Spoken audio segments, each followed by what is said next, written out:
Friends, welcome to Amina சமையல். Today நம்ம சேனலில் ஒரு ஹெல்த்தியான காரமணி சொரக்காய் கூட்டு ரெசிபி தான் ஃப்ரெண்ட்ஸ் பண்ண போகிறோம். இது வந்து சாதம் சப்பாத்திக்கெலாம் சைடு டிஷ் வச்சு சாப்பிட்றதுக்கு ரொம்ப அருமையாக இருக்கும். இது எப்படி ரொம்ப சிம்பிளாகவும் ருசியாகவும் செய்யலான்னு வீடியோவில் பார்க்கலாம். வீடியோக்குள்ளே போகிறதுக்கு முன்னாடி எங்கள் சேனலில் நீங்கள் இது வரைக்கும் சப்ஸ்கிரைப் பண்ணலாம், சப்ஸ்கிரைப் பண்ணுங்கள். பக்கத்தில் இருக்கிற பெல்லே கட் பண்ண கிளிக் பண்ணுங்கள். அப்போ தான் நாங்கள் போடுற புது வீடியோக்கள் உடனுக்குடனே உங்களை வந்து சேரும். தட்டைப்பயிறு சொரக்காய் கூட்டு பண்ணுறக்கு ஒரு கடாய் எடுத்திருக்கேன். கடாய் பார்த்திங்கன்னா சூடாயிருச்சு. இப்போ இதில் ஒரு 100 கிராம் அளவுக்கு தட்டைப்பயிறு ஆட் பண்ணிக்கலாம். தட்டைப்பயிரை லோ ஃப்ளேம்லேயே வச்சு நல்லா வறுத்துக்கோங்க.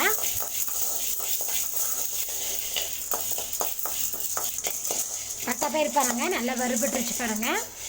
பாருங்கள் நல்லா வறுபட்டுருக்கு பாருங்கள். இப்போ இதை நம்ம வேக வச்சுக்கலாம். பாருங்கள், இதை குக்கரில் சேர்த்திட்டேன். இப்போ இதுக்கு தேவையான அளவுக்கு நம்ம தண்ணி ஆட் பண்ணிடலாம். தட்டைப்பயிறு வேகிற அளவுக்கு. இது கூட தட்டைப்பயிரில் உப்பு பிடிக்கிறதுக்காக கொஞ்சமாக உப்பு ஆட் பண்ணிக்கலாம். இப்போ இது மூடி போட்டு 4 விசில் ஹை ஃப்ளேமில் குக் பண்ணி எடுத்துக்கோங்க. பாருங்கள், 4 விசில் குக்கரில் குக் பண்ணி எடுத்துட்டேன். இப்போ பார்த்தீங்கன்னா தட்டைப்பயிறு பாருங்கள் குக் ஆகிருக்கு. தட்டைப்பயிறு பாருங்கள் தண்ணி இல்லாமல் ஒரு பவுலில் எடுத்து வச்சுட்டேன். கடாயில் ஒரு 2 டேபிள் ஸ்பூன் அளவுக்கு எண்ணெய் ஆட் பண்ணிக்கோங்க. பாருங்கள், எண்ணெய் சூடாயிடுச்சு. இப்போ இதில் ஒரு 1/2 டேபிள் ஸ்பூன் அளவுக்கு கடுகு ஆட் பண்ணிக்கோங்க. கடுகு பொரிஞ்சிருச்சு. இப்போ இதில் கொஞ்சமாக கருவேப்பிலையும் வதங்கிருச்சு. இப்போ இதில் கூட கொஞ்சமாக பெருங்காயத்தூள் ஆட் பண்ணிக்கோங்க. பெருங்காயத்தூள் பொரிஞ்சதுமே ஒரு பெரிய வெங்காயம் பொடியாக கட் பண்ணி வச்சுருக்கேன், அது இதில் ஆட் பண்ணிக்கலாம். ஆட் பண்ணிவிட்டு வெங்காயத்தை நல்லா வதக்கி விட்டுக்கோங்க.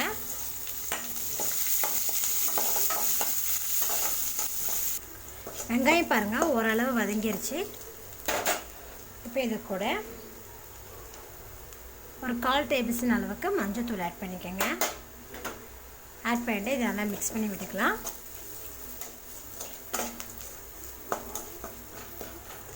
மஞ்சத்தூள் மிக்ஸ் பண்ணதுமே ஒரு நிமிஷம் நான் நல்லா வதக்கி விட்டுட்டேங்க. இப்போ இது கூட நம்ம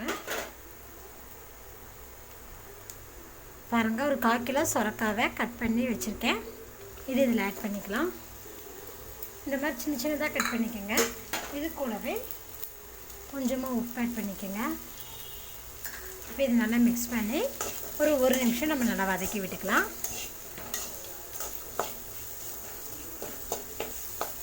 சொரக்காய் பாருங்கள் நல்லா ஒரு நிமிஷம் நான் நல்லா வதக்கி விட்டுட்டேன் எண்ணெயிலேயே.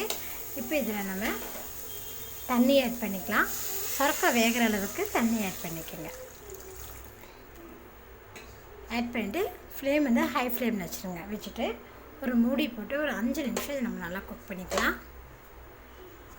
சொரக்காய் வேகிறதுக்குள்ளே நம்ம ஒரு சின்ன மசாலா ரெடி பண்ணிக்கலாம். ஒரு 2 பச்சை மிளகாய், ஒரு 1 டேபிள் ஸ்பூன் அளவுக்கு ஜீரகம், ஒரு 1/2 கப் அளவுக்கு தேங்காய் துருவல்.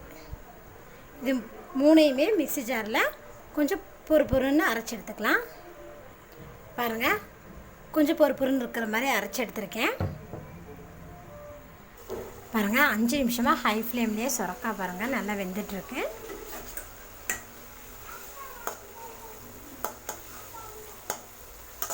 இப்போ இது கூட நம்ம உன்னுக்கரையாக அரைச்சேன் அந்த தேங்காய் துருவலெல்லாம் ஆட் பண்ணிக்கலாம். ஆட் பண்ணிட்டு இதை நல்லா மிக்ஸ் பண்ணி விடுங்க. மிக்ஸ் பண்ணி விட்டதுமே இது கூட நம்ம வேக வச்சுருக்கிற தட்டைப்பயிரை இதில் ஆட் பண்ணிக்கலாம்.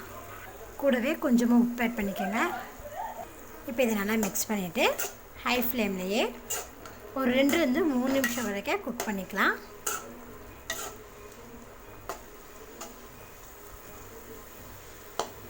பாருங்கள், ஒரு 3 நிமிஷம் ஹை ஃப்ளேம்லேயே வச்சு நல்லா கிளறிட்டேன். பார்த்திங்கன்னா நமக்கு தட்டைப்பயிறு சொரக்காய் கூட்டு ரெடி ஆகிடுச்சு. இப்போ இது கடைசியாக கொஞ்சமாக கொத்தமல்லி தழைகளை தூவிடுங்க. இப்போ ஸ்டவ் ஆஃப் பண்ணிடலாம். ரொம்ப சிம்பிளாக ருசியாக அந்த தட்டைப்பயிறு சொரக்காய் கூட்டு நம்ம ரெடி பண்ணிட்டோம். இது நீங்கள் சாதத்துக்கு சைட் டிஷ் வச்சு சாப்பிட்றதுக்கு ரொம்ப அருமையாக இருக்கும். நீங்களும் இந்த ரெசிபியை செஞ்சு பாருங்கள். செஞ்சு பார்த்துட்டு உங்கள் கமெண்ட்டை சொல்லுங்கள். என்னோட இந்த வீடியோ உங்களுக்கு பிடிச்சதுன்னா லைக் பண்ணுங்கள், உங்கள் ஃப்ரெண்ட்ஸுக்கு ஷேர் பண்ணுங்கள். மறக்காமல் ஆமினா சமையல் சேனலை சப்ஸ்கிரைப் பண்ணுங்கள். நன்றி.